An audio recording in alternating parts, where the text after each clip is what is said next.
Welcome to Sissy Fantasy World, where every story sparkles. Don't forget to subscribe for more magic. I never imagined the school's annual earthquake preparedness drill would go so wrong.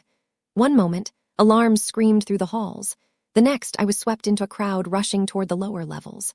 I tried to keep my footing, heart pounding, but the shaking intensified, and emergency doors slammed down automatically. Before I understood what happened, I stumbled through a maintenance door, and it locked behind me with a metallic snap. The light flickered, and the air smelled like dusty fabric and plastic. That's when I realized I wasn't alone. Sitting on a crate, clutching her backpack, was Arya, my longtime crush and the girl I'd admired from a distance since junior year. She looked up, strands of silver-dyed hair hiding her eyes for a moment, and gave a shaky smile. I tried to say something witty, but all that came out was a squeaky, "Hey." She laughed nervously, brushing dust off her blazer. When we tried the door, it didn't budge. We pounded, shouted, waited. Nothing. Our phones had no signal. The hum of ventilation was the only answer. A digital clock above the control box read 24:00:00 and began counting down. A full day, my pulse surged. The maintenance room was crammed with old theater props, costume racks, and a mirror streaked with grime. Arya scanned the space, brushing aside a shimmering dress that looked straight out of an old musical. She chuckled weakly, saying this felt like a strange dream. I forced a grin, but honestly the stillness felt heavy, like the walls were holding a secret. We searched for a tool to force the door, but only found piles of clothing and an outdated control console with warning labels. Arya suggested we ration our snacks and water in case this really lasted 24 hours. She spoke with calm logic, but I could see the tremor in her hands. Suddenly, a mechanical voice buzzed from the speaker near the ceiling. It announced that this area was part of an identity resilience test, whatever that meant. The voice warned that some features of the room might influence us. The lights dimmed, a faint tune trickled through unseen speakers, and the mirror's surface rippled like water. Arya and I exchanged stunned glances. Before we could react, the temperature shifted, warm around my skin, cool on my face. A wave of dizziness made me grab the costume racks for balance. I didn't know why, but something told me this room was more than a shelter. It was a catalyst. Something in here wanted to reshape us. The dizziness didn't fade quickly. Instead, it lingered like a strange pressure beneath my skin, as if my whole body was being quietly rearranged. I tried to shake it off, packing the narrow aisle between costume racks. Every time I glanced at the mirror, I swore the reflection hovered a second behind, copying my movements with a lag that made my chest tighten. Arya noticed too. She whispered that maybe the mirror was part of the test, and we should avoid touching it. We decided to pass time by sorting through the props, hopping to find a hidden door. Instead, we found shelves of wigs, makeup boxes, dresses, jackets, and shoes, far more elaborate than what our drama club used. Most of the clothes were in surprisingly good condition, labeled by size. The labels unnerved me because they weren't standard numbers. They were symbols, like softly curved runes. When I brushed a pale blue dress, the fabric seemed to hum faintly. Arya was braver than I was. She studied the control console, tapping buttons cautiously. A small screen flickered to life. It displayed silhouettes, two figures labeled Subject A and Subject B, each surrounded by shifting symbols. Beneath my silhouette, a soft glow pulsed every time I looked at the racks of clothing. Arya noticed this and joked that maybe the room wanted me to try something on. I forced a laugh, but my throat tightened. With the countdown ticking above us, minutes turned into an hour. The air grew warmer. The faint music lulled us, making my eyelids heavy. I felt strangely drawn to a sleek pair of boots tucked under a coat. I didn't even like boots like that, thin heel, glossy finish, but my fingers trembled as I picked them up. They felt impossibly light. Arya gently placed a hand on my shoulder. She asked if I was okay, her voice soft but concerned. I tried to respond, but the words tangled. Instead, I set the boots down quickly, as if I'd been caught doing something embarrassing. She nodded, as though she understood instinctively. A low hum vibrated through the floor. The mirror flickered, and our reflections shifted momentarily, features blurring, hair lengths changing. I staggered back. Arya gripped my arm, steadying me. In a quiet voice, she suggested we might need to cooperate with whatever transformation the room wanted.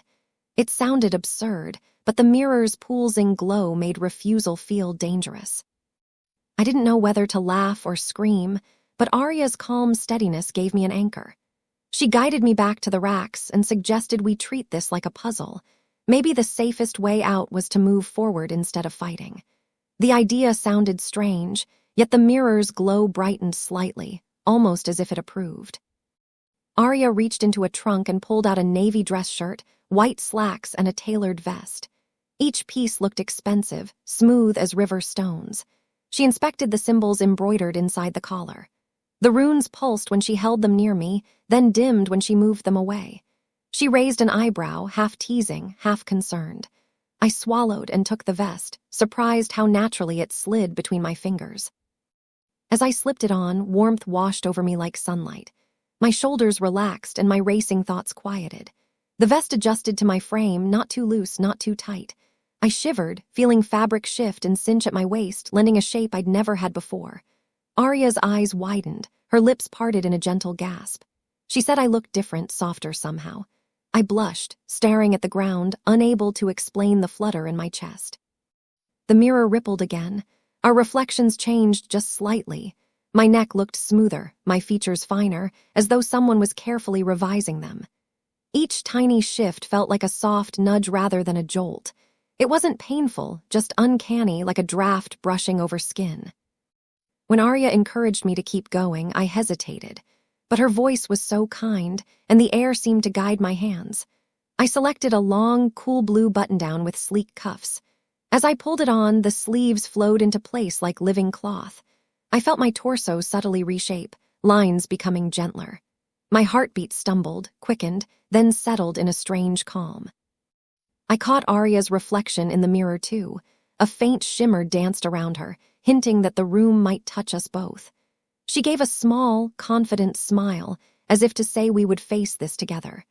I realized that, for the first time, I wasn't afraid of her seeing me this way.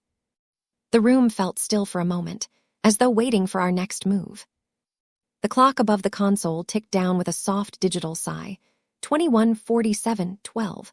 Somehow nearly 2 hours had passed, yet everything felt suspended between seconds. The mirror's surface steadied, showing us as we were in that moment. My reflection looked unfamiliar but not wrong. Hair a little longer, jaw a little smoother, eyes holding a subtle brightness. I reached up, brushing stray strands aside, and felt a tiny thrill beneath the nervousness. Arya circled me like she was examining a precious exhibit, though her smile stayed gentle, never mocking.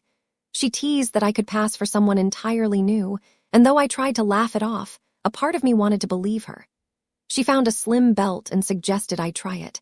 The symbols on its inner lining glowed expectantly. I hesitated, but the room's warm current nudged me forward. When I fastened it, a soft pressure wrapped my waist, and I felt a faint settling sensation, like puzzle pieces quietly clicking into place. The mirror pulsed. For a heartbeat, my reflection flickered into a version of me wearing not the vest and shirt, but a flowing tunic that grazed mid-thigh, paired with those glossy boots I had touched earlier. The vision vanished an instant later, replaced by my current outfit. I gasped, steadying myself on a crate. Arya moved close, offering her hand. Her touch grounded me every time the room shifted. Trying to distract ourselves, we explored deeper into the clutter.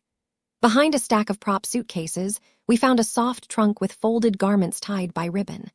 Untangling the knot released a delicate scent, something floral and crisp, like morning air. Inside were layered pieces, a wrap skirt shimmering between blue and violet, and a sheer overrobe threaded with silver. My pulse quickened. The symbols stitched into the hem glowed when my fingers brushed them. A sudden hum from overhead startled us. The speaker crackled, announcing, "Identity stabilization phase initiated. Cooperation recommended." The message, though brief, carried a calm authority that made defiance feel reckless. I looked at Arya, uncertain. She nodded slowly, encouraging me to trust both the room and myself. I lifted the wrap skirt, feeling the fabric's strange softness. The idea of wearing it should have felt absurd, yet it didn't. Something within me whispered that each piece I donned revealed another truth I hadn't known I needed. My hands trembled, not from fear, but from anticipation. The mirror waited. My palms were sweaty as I stepped toward the mirror with the wrap skirt folded over my arm. The air held its breath with me. I exchanged a look with Arya. She nodded gently, and I began changing out the lower parts of my outfit.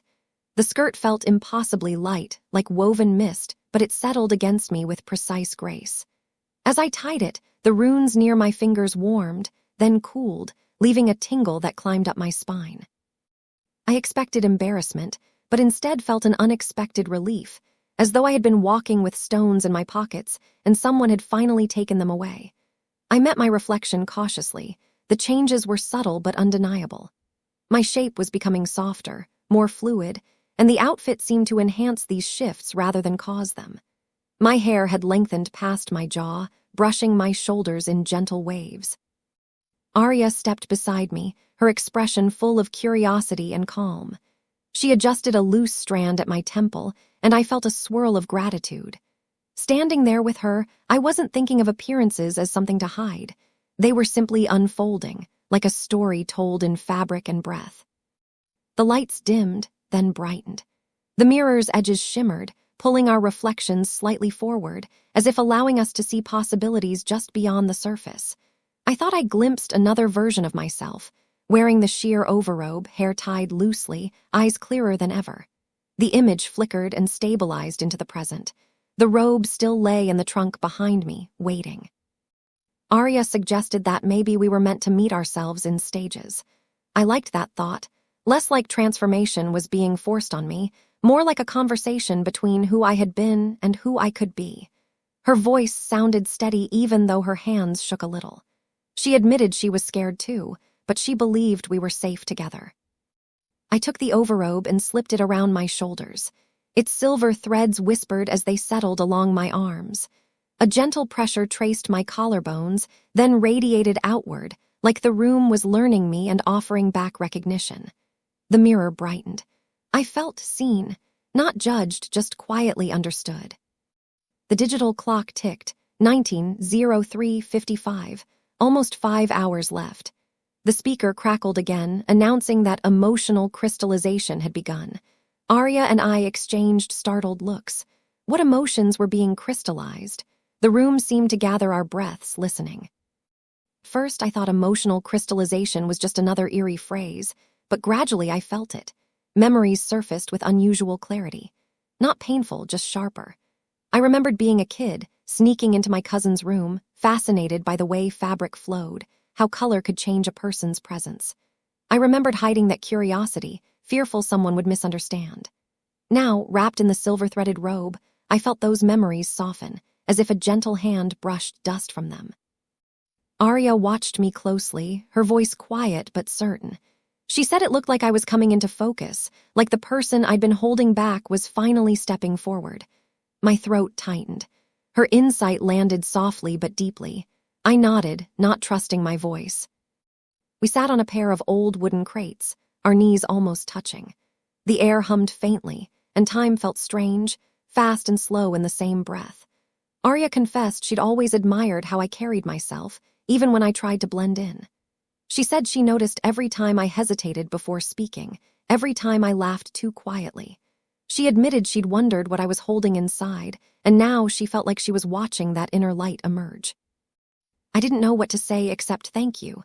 My eyes stung, though I wasn't sad. It was more like someone had opened a window in a long-sealed room. The mirror flickered, showing us sitting side by side, my form glowing slightly, her steady and warm. Suddenly, the console beeped. A soft chime spread through the space. A message scrolled across the small screen. Phase 2 unlocked, mutual reflection. Partner must engage. Both silhouettes, Subject A and Subject B, flared with color. Arya leaned forward, curious. Then she stood, walked to the costume racks, and began searching with determined purpose.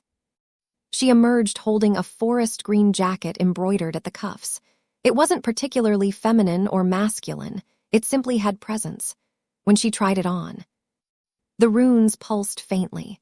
The mirror shimmered, showing her hair a little longer, her stance a shade more confident. She blinked, surprised but not unsettled.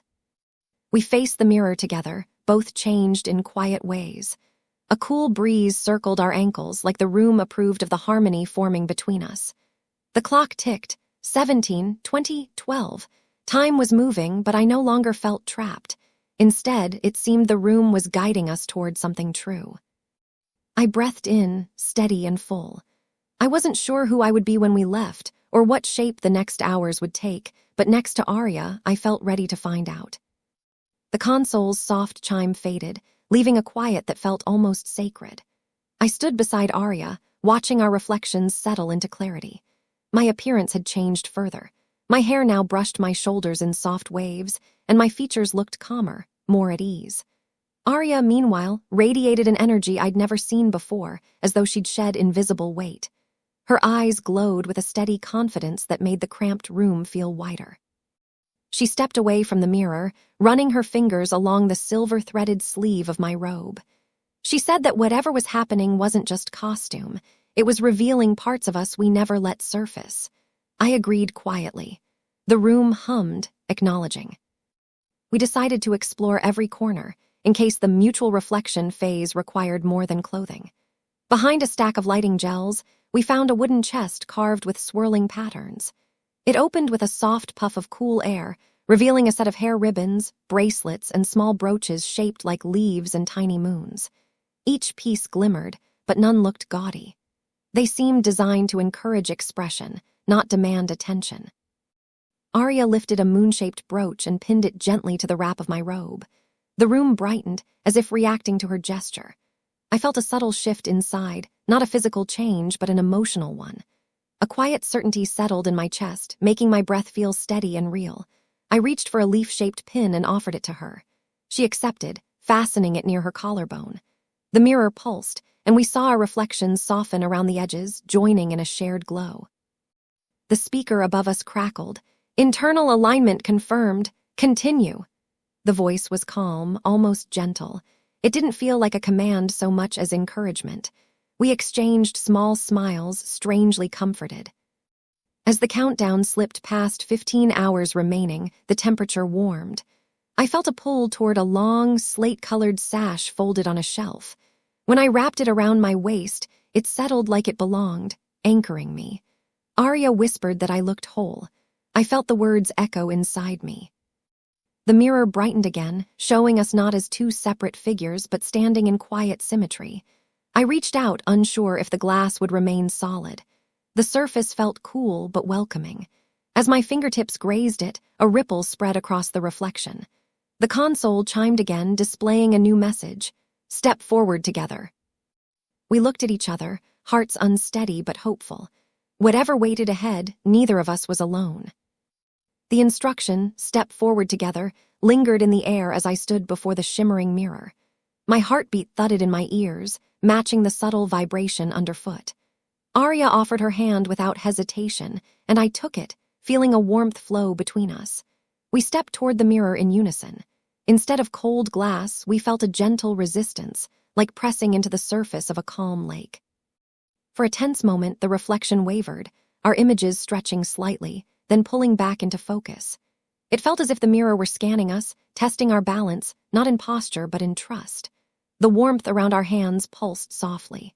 Gradually, the resistance eased, and the mirror allowed us to stand comfortably on its threshold. We hadn't passed through. Rather, we seemed to be standing in a space where the room and the reflection coexisted. Inside this liminal shimmer, the cluttered maintenance room looked transformed.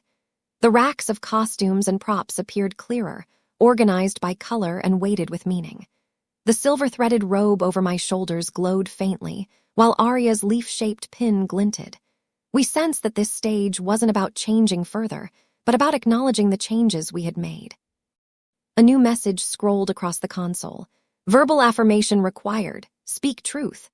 We looked at each other, unsure what exactly to say. The room seemed patient, waiting. After a long breath, I spoke.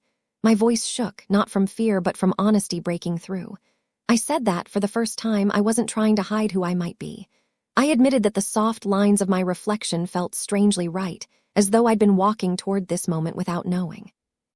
My confession felt like a stone lifted. The mirror brightened. Then Arya spoke too. She said she admired my courage, that watching me grow into myself helped her see pieces of her own truth.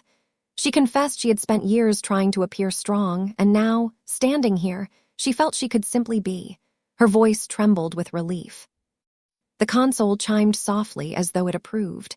A calm message followed. Alignment strengthened. Proceed at will. Nothing forced us. The mirror simply stood open, an invitation. The lighting softened, casting a warm glow across the silver threads of my robe and the green of Arya's jacket. We stepped back from the mirror, still holding hands.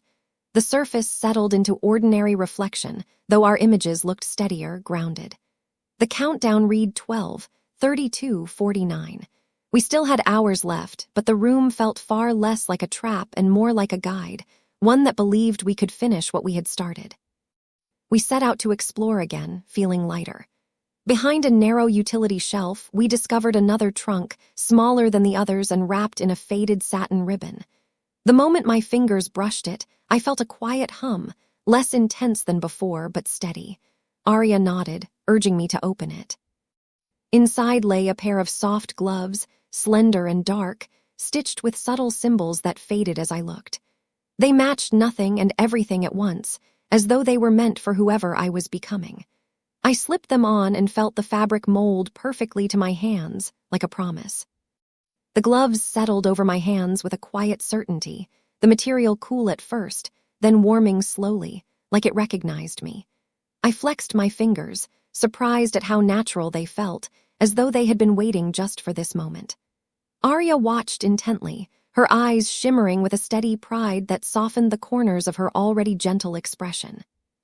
The mirror flickered again, reflecting not only our forms but a subtle glow that radiated from the points where the gloves met my wrists.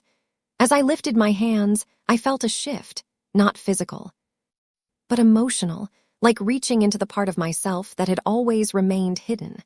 The reflection seemed to nod back, acknowledging it. Arya stepped close, adjusting the silver-threaded robe over my shoulder. She whispered that the changes we'd embraced didn't make us strangers, they simply made us more honest. Her words landed softly, but with the weight of truth. My breath trembled, and I found myself admitting how long I had wanted to feel this sense of ease, even without realizing what form it might take. She reached for another piece from the trunk, a small, soft scarf dyed the color of dawn, neither pink nor orange but somewhere graciously in between. She tucked it loosely around my neck. It felt like a touch of morning air after a sleepless night, calm, grounding. Suddenly, the console chirped again. The message scrolled across in gentle letters. Emotional resonance, near completion. The countdown showed 08, 50, 22. Time still passed, but the urgency felt softer now, replaced by quiet purpose. We sat again on the wooden crates, shoulders brushing. Silence felt comfortable, as though the room recognized we needed space to breathe. I asked Arya how she felt. Her answer surprised me. She confessed she wasn't afraid anymore. She felt seen not by the mirror alone, but by me. Her voice carried that honesty so plainly that my eyes burned again, though nothing felt sad. The room brightened softly as though responding to our bond. The costumes around us seemed calmer, no longer humming with the insistent energy from earlier phases. Instead, they rested easily, like the story they were telling had reached a gentle crest. The speaker above crackled. Identity stabilization, final affirmation pending. The words felt like a quiet invitation. Arya took my hands in hers, palms warm against the smooth fabric of the gloves. She said that no matter what happened next, inside this room or out, we would remember who we had become here. I nodded, feeling a stillness settle inside me. This wasn't about pretending or performing. It was about letting myself exist without shrinking. The layers of fabric that wrapped me felt like a language I had always known, yet never spoken aloud. The mirror brightened once more, showing us fully. Two figures standing close, each transformed in subtle ways, each grounded in truth.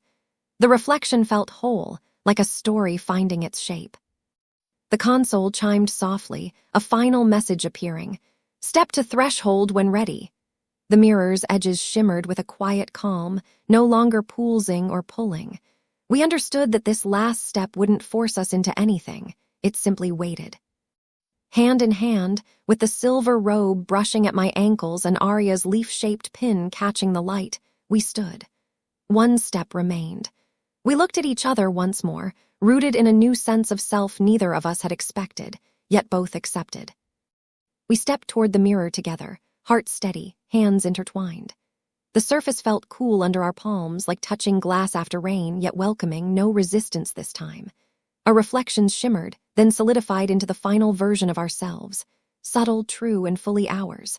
I caught my own gaze and saw softness, confidence, and something I had never dared to recognize. My reflections smiled back not with expectation, but with acknowledgement. Arya squeezed my hand. Her eyes shone with warmth, and I realized she too was seeing herself fully, not as someone she had to protect or hide, but as she had always wanted to be.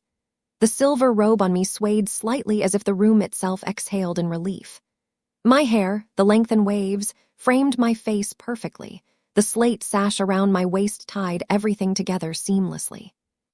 Arya's jacket, her leaf-shaped pin, even the subtle scarf she had draped around me, each detail resonated like a note in harmony. We moved forward, feeling the faint hum of the room beneath our feet. As we crossed the threshold, the mirror's surface rippled one last time and then settled into ordinary reflection. Behind it, the cluttered maintenance room returned to its usual form, racks and trunks waiting quietly. But nothing felt the same. We were changed, not by magic, not by force, but by the process, the hours spent together facing what we had been afraid to acknowledge. The countdown above the console blinked 0, then faded, leaving only the steady hum of the ventilation. The speaker remained silent. We looked at each other, realizing that the room had done exactly what it promised. It had guided us through 24 hours of tension, revelation, and subtle transformation, not just in appearance but in heart and mind. I breathed deeply, feeling the weight of old fears fall away. I turned to Arya, half smiling, and said softly that I hadn't expected any of this, but I wouldn't trade it for anything. She laughed quietly, a gentle, relieved sound, saying the same. It was strange to think that a room, a mirror, and a series of challenges could strip away years of hesitation in a single day. The final moments passed in quiet companionship. We carefully folded the garments we had worn, placing them back in the trunks. Each item seemed to glow faintly, a memory of the transformation it had nurtured. The room hummed softly, as though acknowledging the care we had taken. We stepped toward the exit, hands still joined, and the heavy door creaked open. Sunlight spilled into the narrow maintenance hall, warm and real. Outside, the world continued as it always had, yet for us, nothing could feel ordinary again. Every glance in the reflection of shop windows, every brush of fabric against skin, reminded me that transformation wasn't just what the room had prompted. It was the courage to embrace who we had become together. Arya glanced at me and smiled, her eyes holding something quiet but fierce. I realized in that moment that what had begun as a tense, trapped challenge had turned into the most honest 24 hours of my life. We stepped out fully, our bond deeper, ourselves fuller, and the memory of that room, a small, humming crucible, would remain with us forever. The doors closed behind us. The sun warmed our faces, and for the first time in a long while, I felt entirely, unapologetically me.